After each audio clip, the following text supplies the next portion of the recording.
I'm this weird person who kind of didn't know what they wanted to do, went to university, wanted to be a lawyer. To be perfectly open, never got the grades to make it into law school, so I became a psychologist. But I didn't really understand what that meant. I was always,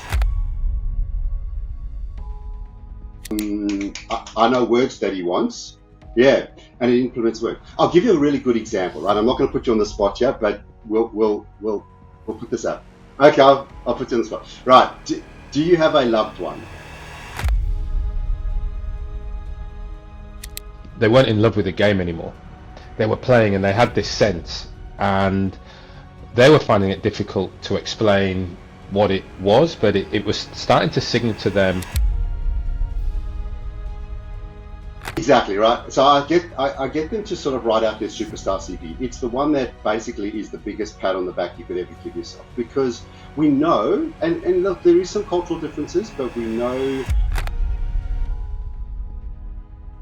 Yes, I was good as a young kid, 12 to 16, but once you get above 16 and all of a sudden then the funnel starts to narrow and you think you were good in your club, and then you start to go to the broader club and you actually realize, look, athletes need to be very goal orientated. They need to have this, it's almost down to a singular fixation of a point. And Olympic athletes are very different to the regular weekly athletes, because they do, they train week by week.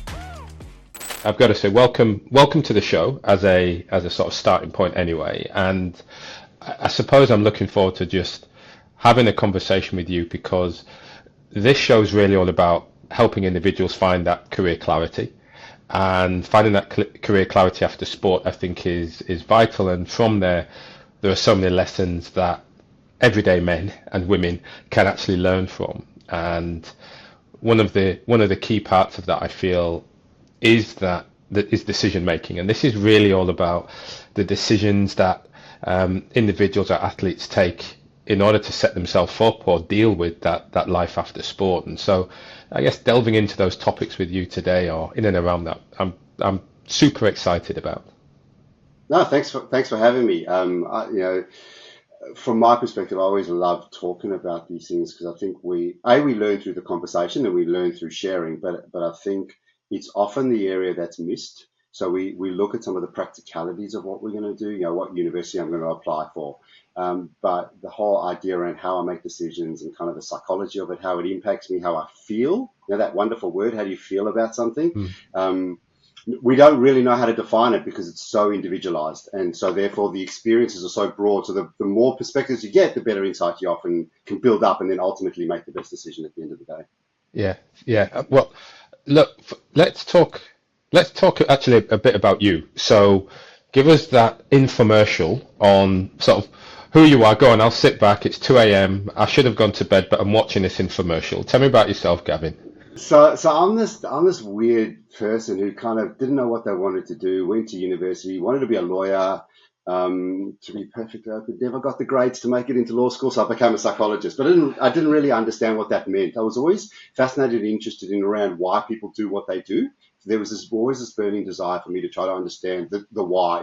I'd look at something and go, I can understand what you've just done. I can even see how you did it, but I really want to know why you've done it.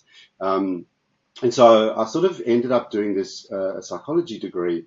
And at the time, I was a sort of a budding elite athlete. I wanted to make it as an athlete, but unfortunately, I'm only 6'2", but my skills as a power forward were very lacking, because I needed to be 6'9", and so I was never a point guard. So I was kind of in that I had the right skills for the wrong body type. Yes. But I was loving sport, and I was thinking, well, where does this lie? And this was very much in the early stages. It was early 90s. There wasn't really this thing called sports psychology, but there were these people who worked with athletes. And so I went to speak to the human movement department, and they said, yeah, why don't you do the double degree? So I ended up doing a double degree in psychology and science and exercise physiology. Went on and did my master's in sports psychology. At the time, they were coming into play. and spent the first part of my career as a working sports psychologist. I was with the Australian Institute of Sport for many years. Worked with a number of professional teams through that space, and I'm sure we'll get into some of those. And obviously, for privacy reasons, I won't give names of people, but I'm happy to talk about the teams that I worked with. Subsequent to that, I went back to uni and did an MBA because I wanted to look at how some of these skills. I was as I was transitioning myself through from sport and into the corporate world. Went back to an MBA to look at to give me give me the grounding to be able to have the conversation with companies. And I've spent now the last 20 years, second half of my career, working with corporates in high-performing teams, strategic decision-making, innovation, and the like. So I sort of sit on the side of both worlds. I work as a sports psychologist and a corporate organizational psychologist. I lecture into an MBA program here in Melbourne for one of the universities. And for my sins on the weekends during winter, I'm a ski instructor, which is kind of my claim to fame. Sorry, that last bit caught me out. That's not. Yeah, it always does. Yeah. Although it is often a tangent, talk to me about where's the ski instructor piece come from? It was my sabbatical. I tried. I love skiing. I spent nearly 10 years with the Australian Winter Olympic Team, and so I learned how to ski. But turns out I learned how to ski quite poorly. And if he's listening to this, I do apologise. But I was taught how to ski by an Olympic gold medal coach. The problem was he never taught me the fundamentals. So I learned the top end. I never learned the basics. Yeah. And for many, many years, my daughter finished school. She took a gap year and said, "Hey, why don't I become a ski instructor?" And I went, "Why don't I go with you?" And it was really just an interesting time for her and I to bond. And she's now gone off to uni, and I loved it. So I go up to the mountains every winter, and I spend my weekends helping other people, particularly adults. Yeah. But I also enjoy working with an organisation called DWA, which is Disabled Winter Sports Australia. Right. So we work with individuals who have got a variety of both cognitive and physical challenges in their lives, and try and find ways of getting them on snow and working with them. So it's working with young kids who have got motor disabilities through to cognitive disabilities and adults as well. And so I use my psychology skills in that space as well. Fantastic. That's another show. We'll come on to that one. That's another show. Interesting. I love that. I love the way sport continues to weave through your life, through your career as well. So, you spoke there of wanting to be elite, interesting, right skills, wrong body. It does go to that nature, nurture. Are you born with these skills? And then certainly in a sport like basketball, there is, well, are you 6'9" or not?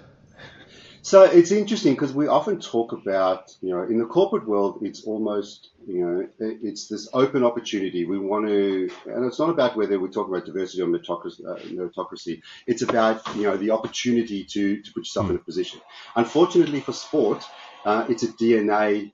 There's the DNA component which you just can't get around. At the end of the day, you can want to be 6'9", but if you're not, you're just never going to be able to play in that sport. And so often for athletes, it's all about what they have and how they can best utilize that. And then that mindset, you do want to use that mindset as you transition out, but it's being successful, knowing what your skill sets are, understanding, the role clarity, understanding what is required of you and what you're able to do.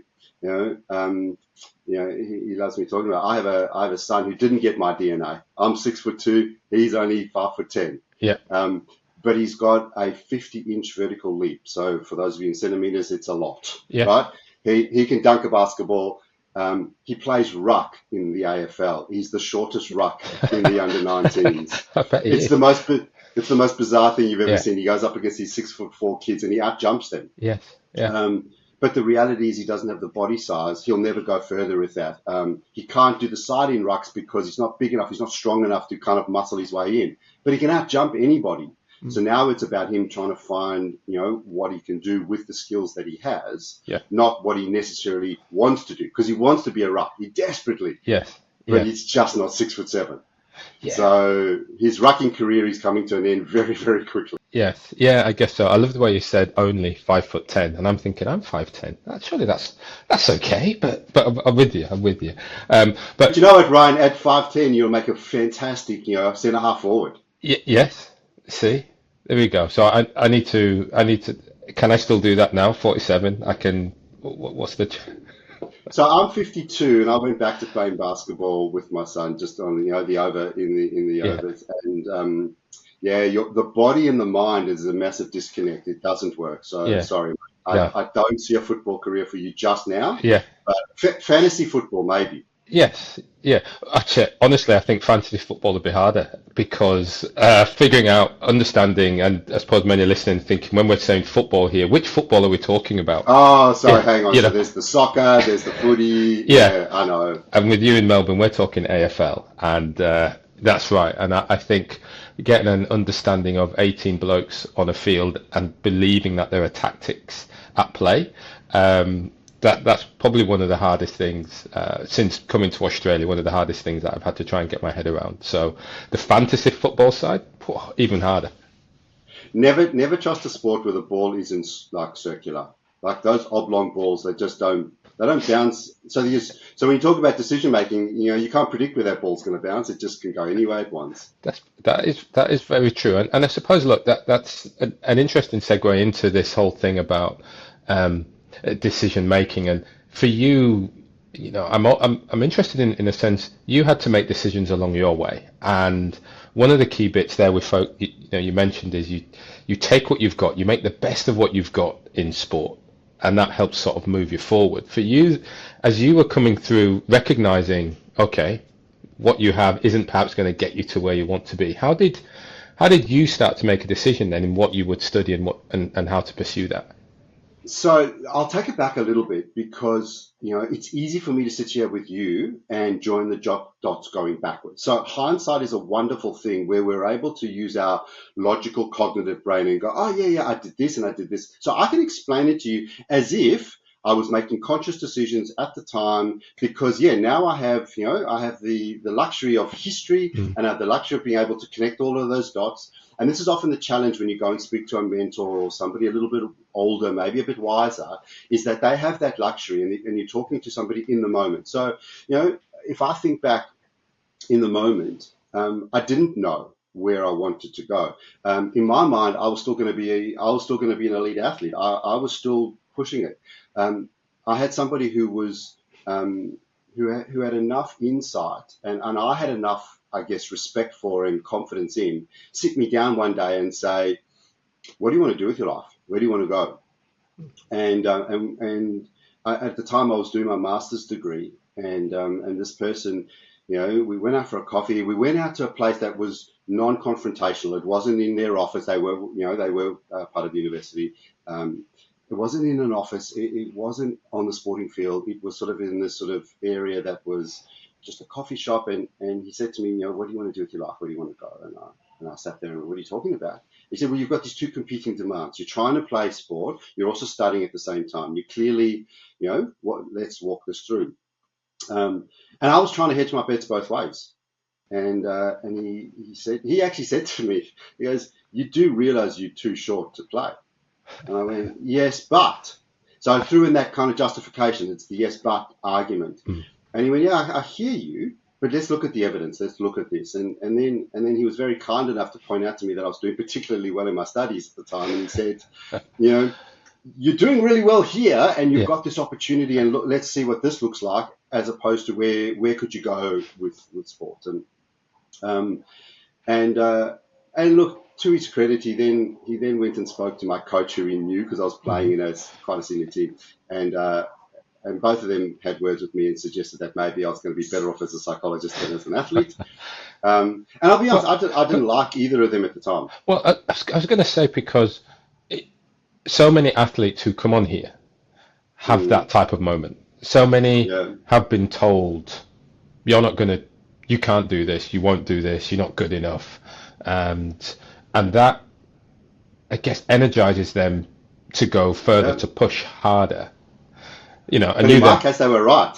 Say that again. And I said, in my case, they were right. I was never going to make it as an athlete. Yeah. But they saw something in me in another area. And look, I've had these conversations with athletes myself as a psychologist, where I sit down and I say, let's roadmap out where you're going. Because I would never say to somebody, you're not gonna make it. That's not my decision. My job is to sit there and help them see everything, because I think what happens sometimes is we get the blinkers on. And the blinkers come on for a couple of really interesting reasons. They can come on from a sense of honor. They can come on from a sense of duty. They can come on a sense of, my parents have piled all this money into me. I need to kind of do this. My coach has put. So you do get that side. You get the side of the athlete who says, no, I'm doing this come hell or high water, and I don't care what anybody tells me. And that's great. There's nothing wrong with that. But my job there is to say, okay, well, let's look at everything. Let's look at what is plan B. Let's look at what is plan C. Let's look at all of your options so that they're there for you to make the most effective decision when the evidence starts to present itself. Because I know the evidence will present itself at some point in time, but you need to be armed with the decision-making ability at that point. Because if you don't, you end up making a poor decision that you then tend to regret later on. And so for you, at your position, you were able to look then at the evidence. They gave you evidence. You're really good at this study stuff. You can talk it through.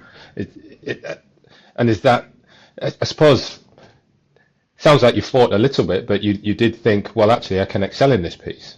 Yeah. And look, later on through my studies, I've kind of worked out and understood why this happens. Why do we have this kind of internal challenge that presents itself?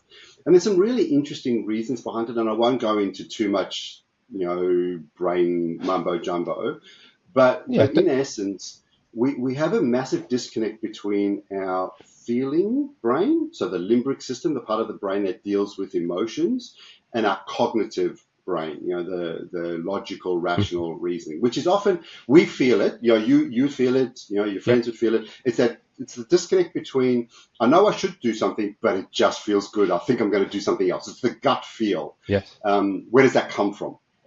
And so we know that there's these two types. The problem we face with the emotional brain, amongst a whole bunch of other stuff, but just I'm simplifying this as best as I can, is the emotional brain has no propensity for language. So it can't speak, right? So when I say to you, Ryan, how do you feel today? What you're doing is your feeling brain is going, well, I have a feeling, right? Yeah. And then the logical part of your brain is going to go, I know words that he wants. Yeah. And it implements words. I'll give you a really good example, right? I'm not going to put you on the spot yet, but we'll you can put me on the spot. That's fine. Okay, I'll put you on the spot. Right. Do you have a loved one?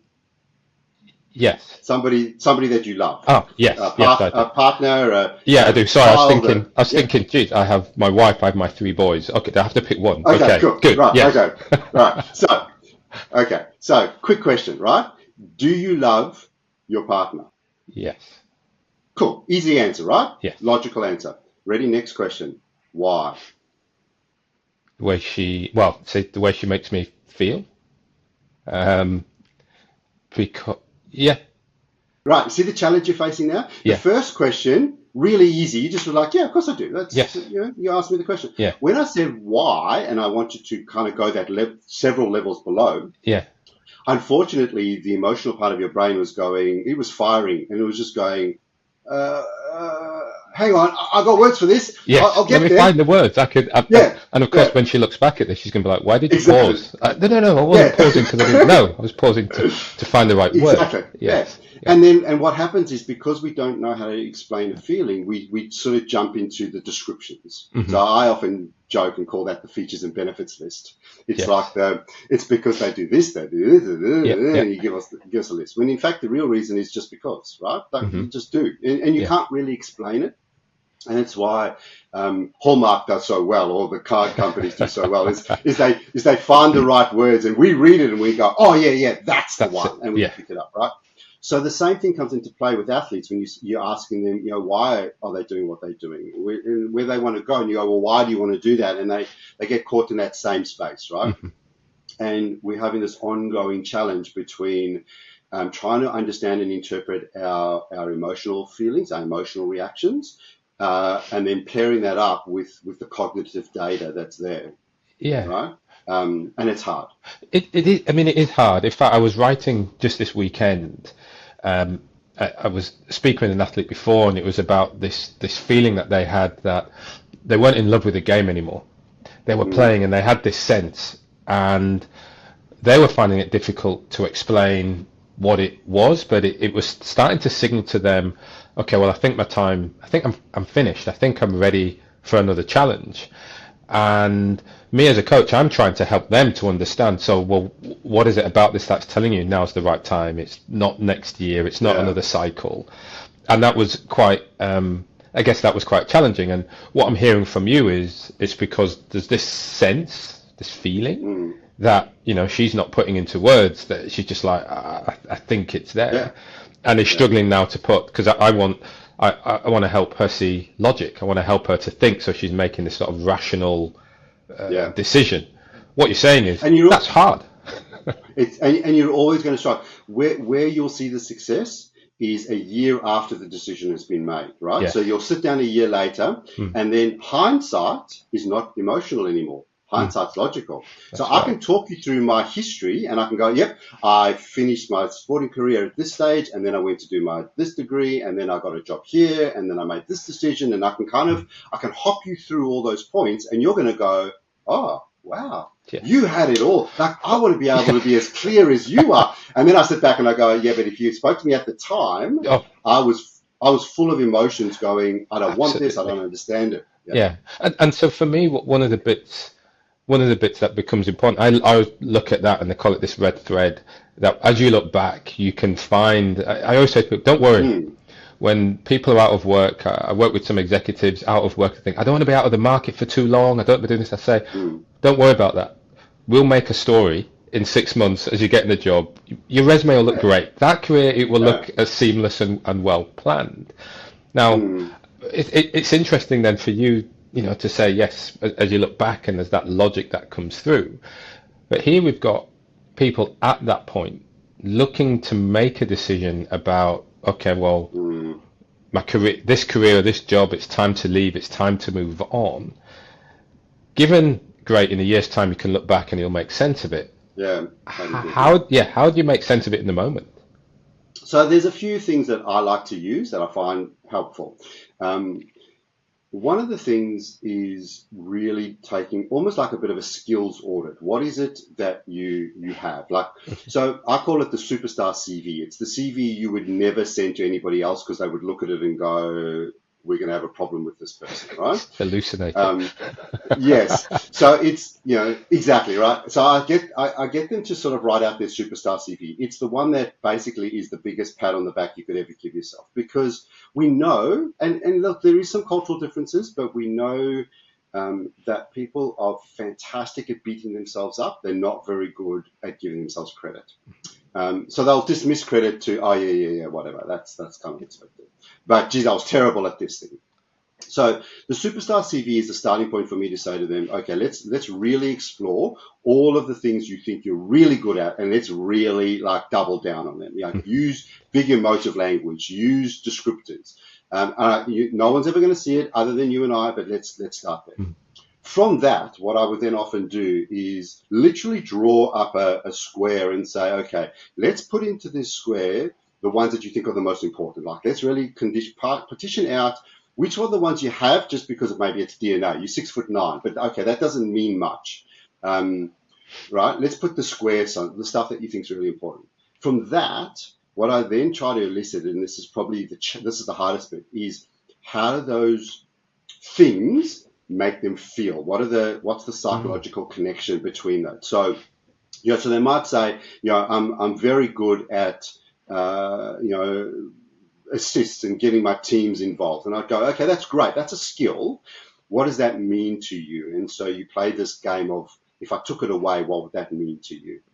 Or if you weren't good at that anymore, what would that mean to you? So trying to get them to understand what's the emotional connection or the psychological connection to the skill. Because the minute they stop sport, what's going to happen is that task or that skill goes away, right?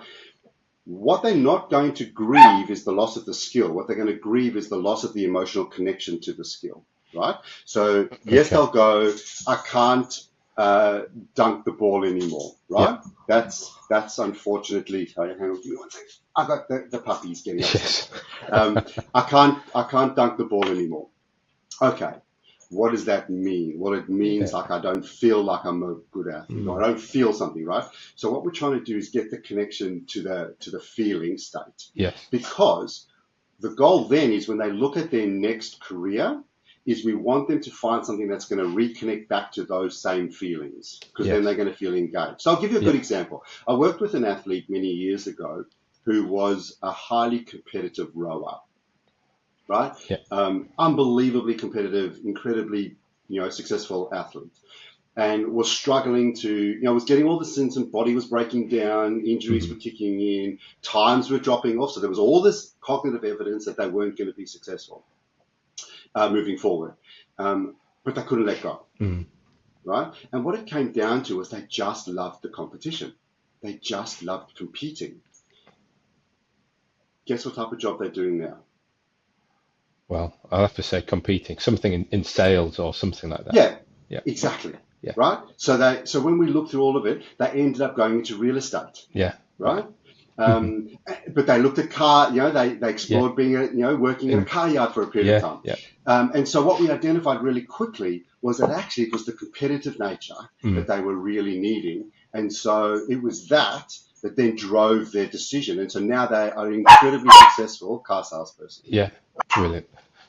So, Cocker Spaniel is getting she's getting very grumpy. Yeah, sorry. If she gets a bit more grumpy, we can pause for a second. I'll kick her out. Sure thing. All good. I'm hoping she'll enjoy the conversation.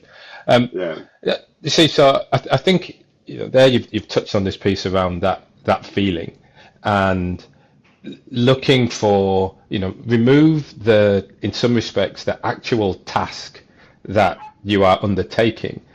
Yeah. So what I was saying was, what you've described is essentially to make that decision is remove the task as the focal point for what you're looking at, in some respects continuing, but focusing on that feeling, focusing on the emotions that you get and how that makes you feel, with a view that what you're then looking for in terms of that future task or future activity, saying, well, how would I feel when I am doing that?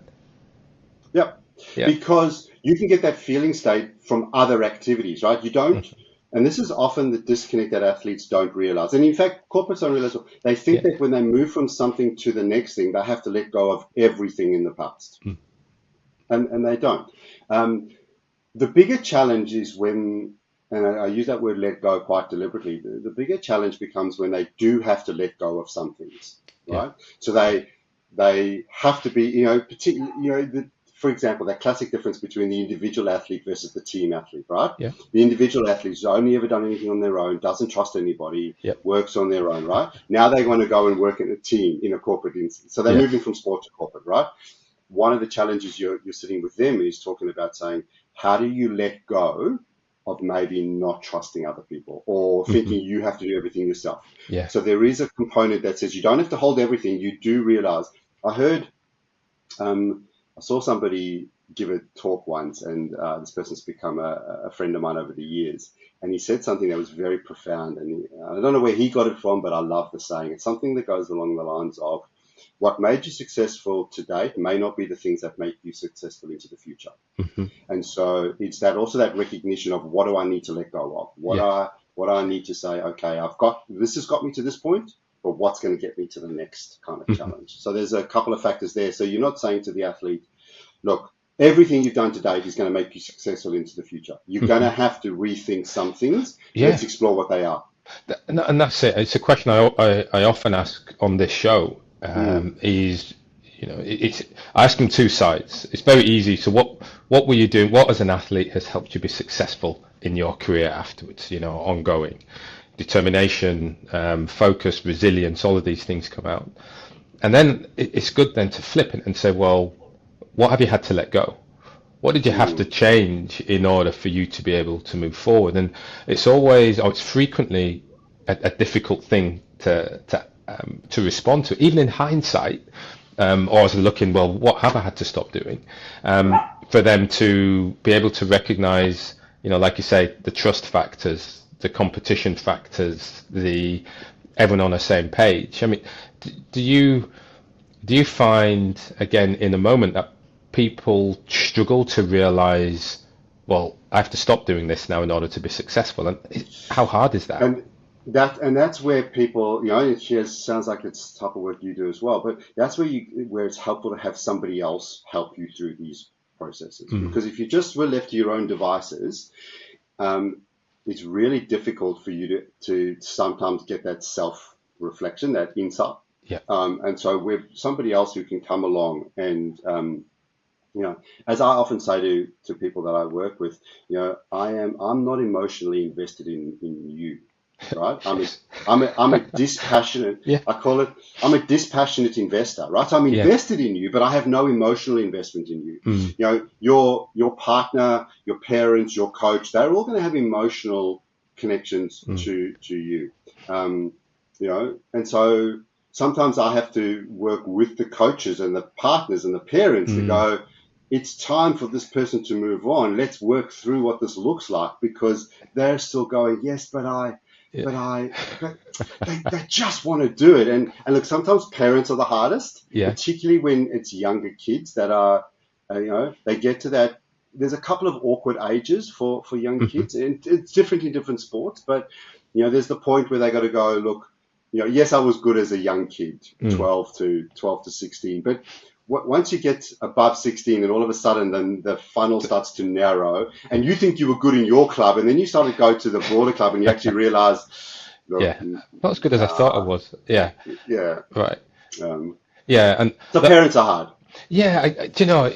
There's so much about that realization that one chapter is closing, and the beauty of sport, or the beauty, it's a beauty and brutality of sport is you are not necessarily told. Very few people are lucky enough that they can retire on their terms from sport. It is usually somebody coming in faster, stronger, better at doing whatever it is that's required. And coming to terms with that is one of those challenging points. And you've spoken already about that, the feeling or the emotional side versus the logical, and thinking through that superstar CV sort of mentality, which I think most athletes should be good at, that ego. Float your ego. Tell it. It's writing it down that they find a little bit challenging. They'll tell it to you. Yeah. But when you write it down, they do find that sometimes a little harder. Yeah. Actually, you just made me think I should give that to a friend of a friend and just say, do you know what? Actually write it down rather than just say it all the time. Yeah. Or what do you know what they'll do? They'll record themselves on video, transcribe it, and then give it. So I said, that's going to work. Actually, you should do that. You've just made me think of a crazy idea, but a good use of AI. I think Marnie should be happy with me. But so when you think then of this, this is all about decision making, and I suppose we've touched on that decision now, and one of the bits that we were chatting earlier, and the day we had a chat, was about making decisions about your future career, and that sort of looking forward, which I think it's hard in the general sense of really thinking ahead. So I suppose I'm interested in your take then on how that might work, about people looking ahead and thinking, perhaps in some of the clubs as well that you've worked with, how you tackle that future orientation. There's no one way to do this, and this is the problem, right? Because we're all so different. We all have different desires. We all have different things that we enjoy. For those of you who are out there listening to this, who may have young kids going through year 12, and you say to them, "What do you want to do?" Like, it's a classic question. Like, what do you want to do? And every year 12 student particularly looks at you. And look, there's the one or two that says, "I want to be an astronaut," or "I'm going to be a this," right? There's always that kid. 90% of the rest of the kids just look at you and they go, "Oh," right? And so university is partly about a little bit of an exploration, and it's a bit of a journey, right? I've watched my kids are going through that journey now, and I'm seeing that process happen. Some of them start doing a course and they finish doing that course. Some of them start somewhere and then they pivot and move all over the place. So I think it's about it's starting that journey. It's not necessarily saying I've got to come up with an end point now, because I think that finalization, the fixation of saying I'm going to be an X. Now, don't get me wrong. There are people who will go, I want to be an orthopedic surgeon. Yep. Boom. Okay. Follow pathway.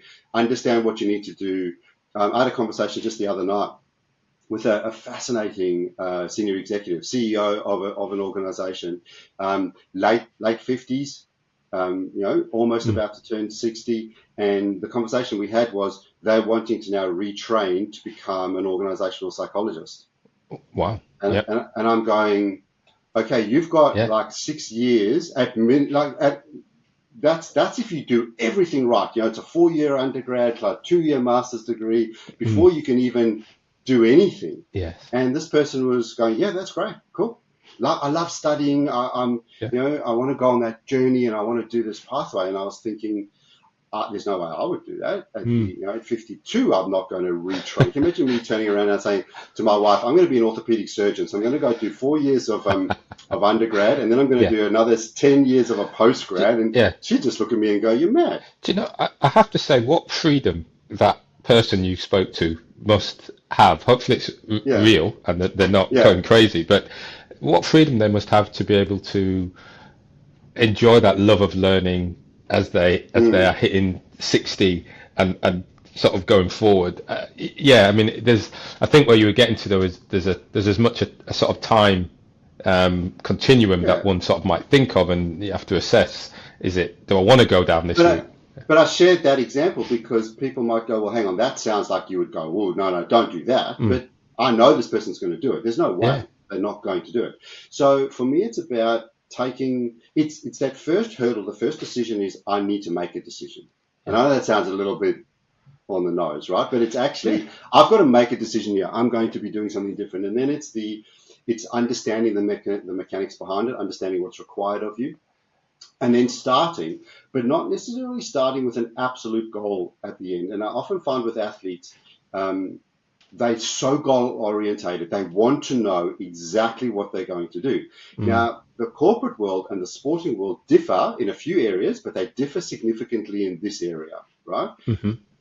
Athletes need to be very goal orientated. They need Yeah. to have this. We are like it's almost down to a singular fixation Yes. of a point. And Olympic athletes are very different to the regular weekly athletes because they Hmm. do, they train week by week. But when you do move into the corporate world, you move into another area, you don't have to be as fixated because Mm, you might start off and go, I want to go into business. So I go, well, what type of business? Oh, I don't know. Well, let's just start, right? And again, I'm still qualifying by saying, look, there are people who want to be, a yeah. microbiologist, Yeah. and that's fine. But even then, it's about saying, let's start that journey. Let's get you in and explore what that world is now going to look like to make sure that you do want to go down that pathway. Mm, And then the other thing I'll often say to athletes is, what's plan B? yeah. Before going to that bit, I think what's interesting, and you may have seen my brain whirring as you were talking Mm, to me, but it was as much that there's that goal orientation that I know as an athlete, it is to win a specific thing. And as you said, as an Olympic athlete, to run mm, 9.7 seconds and win that gold medal on that date. And you can not only can you visualize, you have a date of when the yeah, Olympic final is going to absolutely. be, and it's like that's when Yeah. I need to peak, and you can push for that. Whereas, sort of the bit that got me going was here we're talking about it's you've got to make a decision, and as blunt as you say that is, it is coming down and Mm, saying a decision's going to be made. What's the question? What is the decision? So it's more the mm, question that's important when we're looking at career and perhaps in business and more typical work life, rather than the mm. pure outcome on win a gold medal on the 5th of July and blah blah blah. It's that question setting, that problem creation in some respects.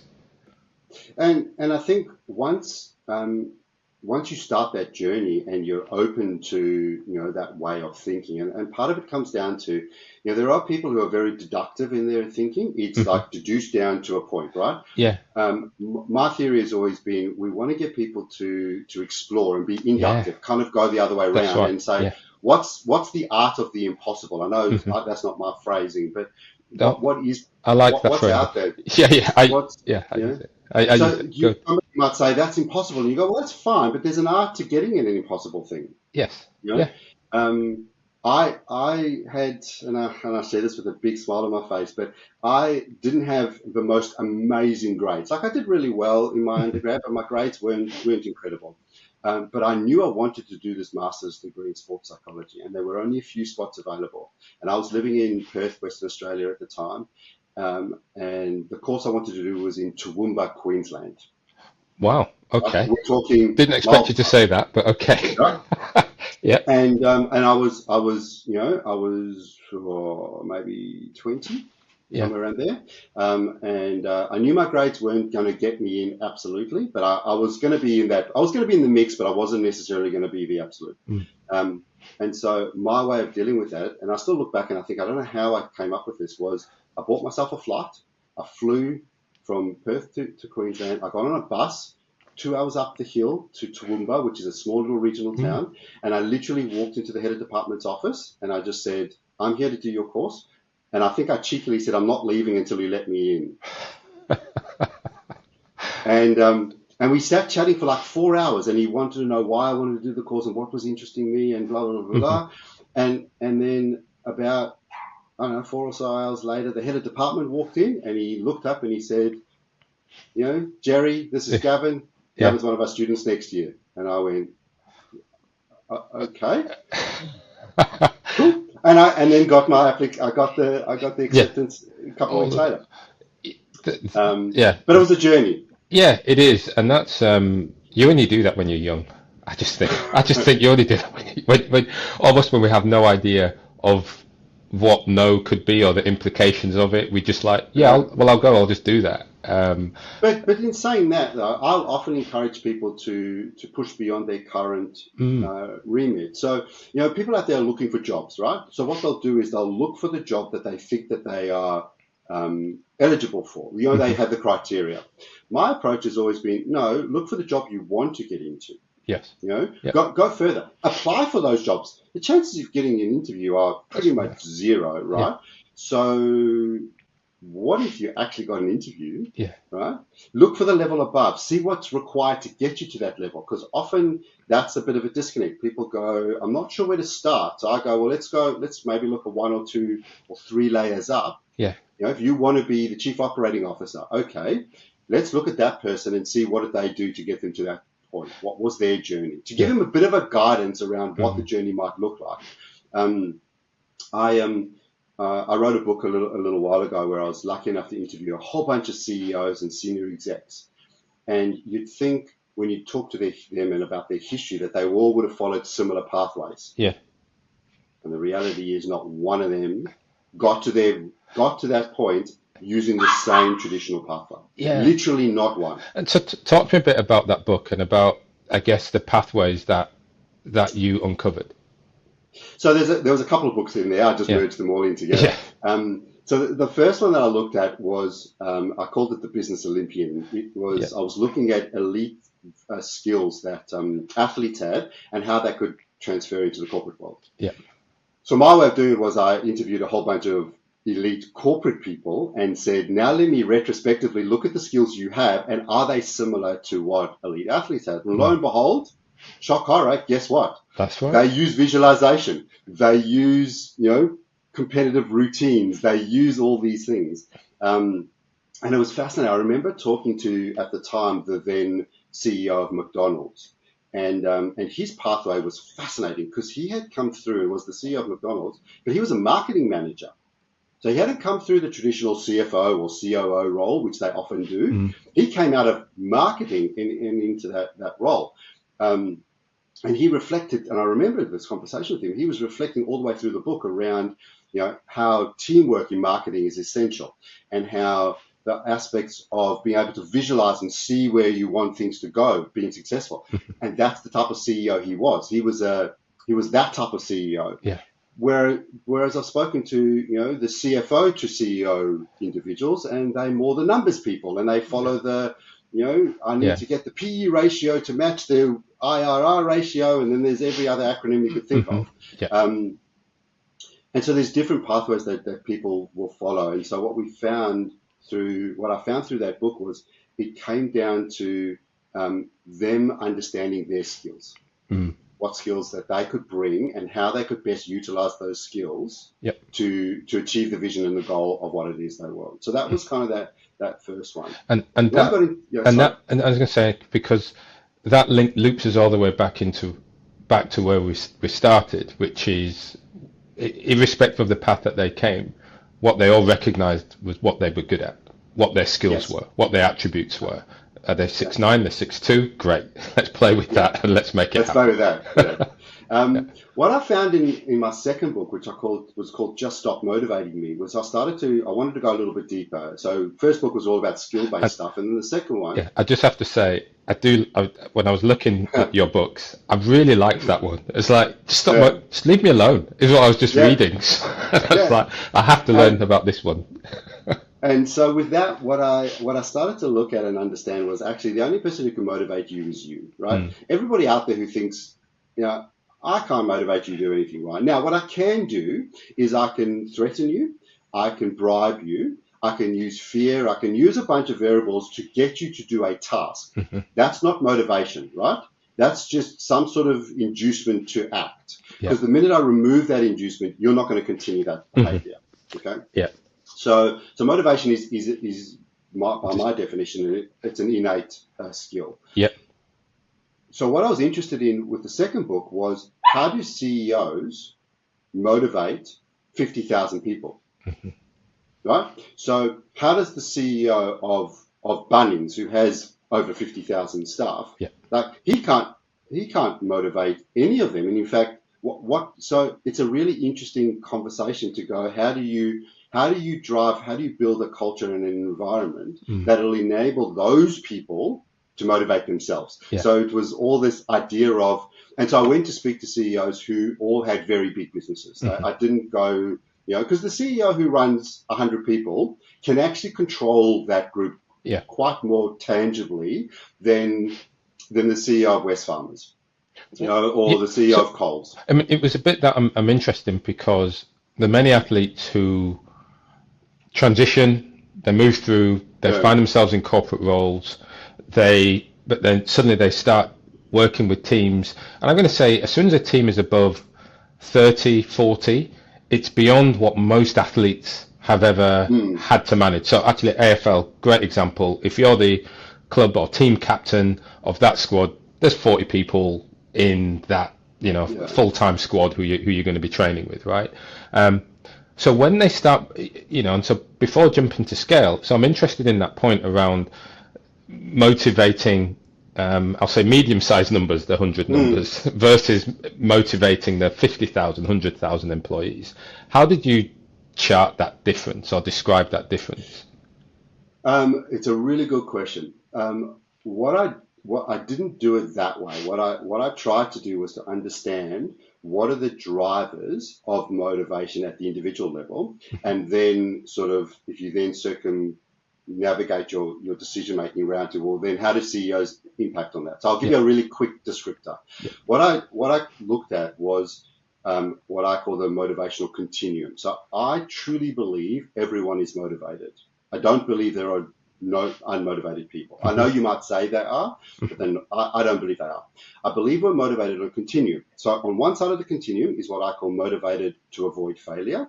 This is not fear of failure. That is a factor, but this is the actual motivation to avoid the negative evaluation of myself, by myself, or others, right? Yep. So if I become motivated to avoid failure, I will actively do things that will stop me from being evaluated. Now, that might mean be lazy. Because if I'm lazy, I'm not being evaluated, right? On the other side of the continuum is what we call motivated to succeed. And that's where people see failure as simply a stepping stone to future success. Now, the challenge with this continuum is that it's impacted on by context. Okay. So I might say to you, do you like public speaking? And you might say, yes, I do. Okay. You love it. And I'll say, well, great, Ryan, I could put you in front of a group and say to you, on notice, talk about X, and you'd go, well, I don't know anything about the topic, but sure, I'll have a crack, right? Okay, fair, cool. Now, there are people who are listening to this who would literally curl up into the fetal position and say, there is no way I'm doing that. So, however, if I said to you right now, Ryan, I'm going to take you over, and I'll just use a current example. I'm going to take you over to the US, and you're going to give a speech to Congress, and off the back of your speech, all the current wars are going to either expand into World War III or completely go away. The world economy everybody will be friends. Now, if you stuff it up, we're going into global recession, and the world will blame you. If you get it right, the world will succeed, right? Yeah. How are you feeling now about your public speaking? Yeah, a bit more pressure. Yeah. Yeah, exactly. You might have moved a little bit down that continuum to being, I better not stuff this one up, yes, right? That's right.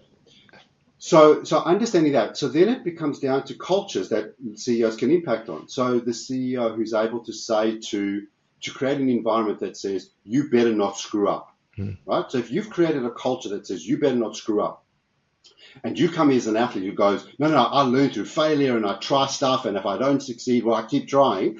And you get hit with a culture that says, do not stuff up. A lot of these risk-averse organizations, that athlete's going to really struggle to work in that environment, right? So that culture is going to prevent them from being motivated. And they will ultimately either become motivated to avoid failure, so they would develop characteristics that are drive them that way, or they'll leave. Yeah. Right? Yeah. Same thing happens the other way around, right? If you're a very risk-averse person and you're going into an organization that says, right, we want you to put your hand up and try and be innovative and creative, and you're going, oh, I'm this person, I don't put my hand up, you're not going to enjoy that. So CEOs need to recognize that you've got people on both sides of these motivational continuums. And so they need to decide the type of culture that they want to try to create. What's the type of environment? And where it becomes a little bit trickier is when we've got companies that are regulated through industry bodies, right? Yeah, absolutely. A good example is like the banking industry. And we're right. seeing it now playing out in Australia, right? So highly regulated, highly risk averse through APRA and various other regulators, okay? The current government is coming in and saying, well, sorry, the proposed, the opposition is coming in and saying, we want to reduce some of the fears to let young people buy new houses, right? So what they want to do is they want to reduce some of the risks that banks have to apply. Yes. So it's going to be really interesting to see if that were to happen, right? Do the CEOs of those banks then go, okay, we can now reduce the criteria by which you can get a loan. That enhances our risk of that loan defaulting. Like there's all these variables, right? Oh, yeah, it's absolutely wonderful. And I think... what are they going to do? Yeah. Well, as someone who went from football, being a footballer, directly into banking, and has spent 20 odd years in there, it is absolutely fascinating to hear you describe it in that way, because you're talking through so many things I went through, which is, why is all this red tape? Why is all this regulation? Surely we want to be pushing forward. Turns out probably I'm a defensive player, so I was probably still quite naturally as innovative and strategic I may well have been. Now hang on, when you say footballer, what football are you talking about? Everything with a round ball and feet only. Right. You mean the real football? The real football. Not the strange stuff we do here. No, not that one. Not that version here. Again, 18 people, 13, 15. Just have 11, make it a round ball, and we're good. That's it. Yeah. So I'll say association football. Yes. Yeah. So but going from there into that banking, that heavily risk, that regulated environment, I think you're quite right in terms of, I can hear it, I can visualize it as you're talking through it. The way motivation, even the group CEO of 230,000 people, and probably shrinking, but 230,000 people had to be all about regulation, had to be about compliance, had to be about, well, as much as you want to go and speak to this customer, make sure you give them these 15 pieces of paper that they have to initial and sign all over the place. And I think, all those people around the world thinking they're talking about Australian politics, but I actually think changing that, I put 200,000 people in one organisation, shifting that culture overnight is that leads into the art of the impossible. That leads into that thing of how are you going to suddenly turn around and say, actually, reduce it. Don't double the interest rates so that we know they can really afford it if all things go. No, just add a little bit and they'll be fine. to me, that type of shift is almost impossible to make, certainly within a short time scale. So it's really hard when you're talking about that, but so you're spot on, right? But CEOs need to recognize the tension that's happening within their businesses to be able to play to both, right? So if you want to have an innovative culture within a risk environment, that's fine. Just recognize the boundaries and the ring fences you need to put behind that. And I've seen it work. It doesn't work well in highly regulated industries because they always end up causing problems. But you can really kind of do that. And I think for athletes, it's the same thing. Understand their motivational drivers, right? So if they're an individual who is a highly risk-averse person, you'll tell by the sport that they play. You know, you can almost predict it, right? The sports that are unpredictable don't tend to have risk-averse people playing it. The sports that are predictable, where they can control the variables and they can do that, they sort of allure certain type of athletes, but the ones that are the risk-averse ones. So a risk-averse athlete going into banking kind of makes sense, right? The two are going to kind of work really nicely together. They're not going to go start up a think tank and go into innovation, and they're just going to struggle. Their mindset's not going to enable them to kind of make that connection link. Now, it's not to say that they can't do it. It's to say, let's work with your skills, and it's kind of almost circling where we started, right? Go back to not just your skill set, but also now go back to understanding your motivational drivers. And I think what's fascinating there is as we speak with and work with those, and I'm bringing it to athletes 5 years, 10 years, but it's probably anyone who's stepping through the managerial ranks, right? What you're describing here is think about how you motivate individuals at scale. So a bit like public speaking, you're not speaking to everyone, just imagine you're speaking to one person. And here it's about, all right, motivating an organization at scale is finding, or is being aware of the individual motivators along that continuum. And be happy to accept you're going to have people at the extremes, right? You're going to have people who will operate at those extremes, and you need to allow for that, and you need to recognize that. But also, it then comes down to, and we're probably going into a whole other area now, it comes down to the recruiting processes of those businesses. That's right. Yeah. Don't recruit highly risk-averse people if you want to drive a risk-seeking type behavior, right? Yeah, that's right. So you look at the big tech companies, there's certain roles they would want risk-averse people in, right? There's other roles where they go, no, we want that, go for it. Yeah. And so you can have both operating at the same time. Recognize the biggest thing, and it's probably a good point to recognize as well, those two continuums I talked about before, the motivation to avoid failure and the motivation to succeed. The biggest challenge is to recognize what happens when failure is presented to both of those groups. Right. So that's where you start to see a real significant difference. So when people are motivated to succeed and they see failure, they just simply go, you beauty, let me learn, right? In a nutshell. It's not as clear cut as that, but it's effectively, I can learn through this process. So they'll often take ownership over their error. They'll say, yes, I made a mistake. I'll learn from that. They'll do that. Unfortunately, people who are motivated to avoid failure, when they get presented with failure, they do demonstrate some really, unfortunately, maladaptive type behavior. So they'll do things like blame, justify, defend, and deny. Yeah. Right? Okay. Yeah. Wasn't me. It was Ryan. He made me do it. Blah, blah, blah, blah. Go look through the Royal Commission and you'll see a lot of really interesting excuses as to why certain bankers behaved in certain ways, right? Yes. What they'll also do is they'll cheat and they'll steal.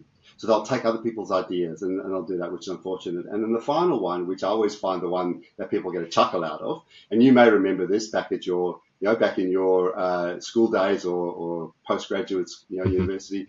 Do you remember walking into the exam and your friend said to you, I haven't studied for this one? Yes. Yeah. And then later on when they failed, what do they say? But I told you I haven't studied. Yes. You can't evaluate me negatively. Yeah. Right? Yeah. So it's the predictive of failure. So the people who say, I'm not sure if this is the best report. I don't know if this is what you really wanted. I'm unsure as to, because they're trying to protect themselves later on, as opposed to saying, can you just give me some feedback on this? Here's my report. Tell me what you think, right? So you see people who will start to demonstrate that, look, I'm not sure if and then they Yeah. protected themselves from the failure. So it's recognizing that as a leader, you're going to see both of those sides, and you're going to have to work within that to build a successful organization. Yeah. And some can do it, and just some fail miserably. I see some leaders who just can't manage those broad ranges of emotional and motivational drivers, and ultimately the businesses won't succeed. That's right. That's it. It's so true. And look, I would say what I do find is a lot of athletes who have led teams, the captain, the team captain, club captain, what they can recognize, and it's often a joke that I play and chat to them and say, well, describe the most creative player in your team. In football, it would be a winger, or rugby, it's a winger, it's someone like that, or it's a 5'8", and it's someone who's in there. And then you'd say, all right, what are they like off the field? And then, all right, describe your defensive players. What are they like off the field? Describe your midfielders. And what you're able to do is almost stereotype those types of personalities, and then go into, how were they motivated? Did you put your arm around them, or were you in their face to get them to react? And when you're privileged or lucky enough to have been in that team environment, when often you look back, you can see, actually, I knew how to manage. You were in a position to be able to coach and lead or guide individuals based on their personality type. Might not have known it was a motivational continuum, but you knew how to get the best out of an individual because of that team environment. Yeah. And being able to then harness that and say you can use that same skill set. Now, it may not be as overt. You may have to temper some of your language and your approach of doing things, because, the sporting field, there is ways that have and also we actually encourage that. So, if what position did you play when you played football? Defender. Football? Yeah, defender. You're a defender. Right. So you would have been given a lot of information from the goalkeeper? Absolutely. Yeah. And right. Yeah. Now, I don't know about your goalkeeper, but was yours the type that said, now, Ryan, please, next time the person comes down, if you wouldn't mind, just ever so gently, just moving a little bit to the right, and that's probably not how he spoke. No, right? It wasn't. He probably was like, get over there, right? And you interpret that as he's kindly informing me that that's where I should be. That's right. And I'm going to trust him and go there. Absolutely. I appreciated his instruction. It made me feel warm and fuzzy. Yeah, it was great. Yeah. But the minute you walked off the field, he had his arm around you and he was like, great game. And if it wasn't, it was, hey, we're going to do this better next time. That's right. Absolutely right. Yeah. So, there's no different to that in the corporate world. It's just we change the nuance of language, of tone, of pitch, of inflection, all those things, because we know the way we communicate is so vital. So the skills that we bring to communication that elite athletes learn, some of them have to unlearn some of those. They have to take the same intent, but unlearn the mechanisms by which they communicate. And I often find that they struggle a little bit with that. So they do get a little fiery at times, or they use shortened descriptions, which is often like in sport, you've only got a second or so to get across information. Yeah, that's what if you're in the MCG, you've got 80,000 screaming people around you. You don't have time for long, well-structured sentences. It has to be direct to the point.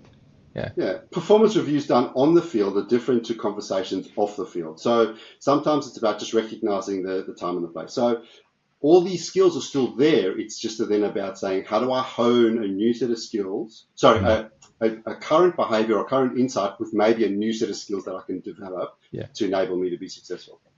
Brilliant. Look, Gavin, I've really enjoyed this chat.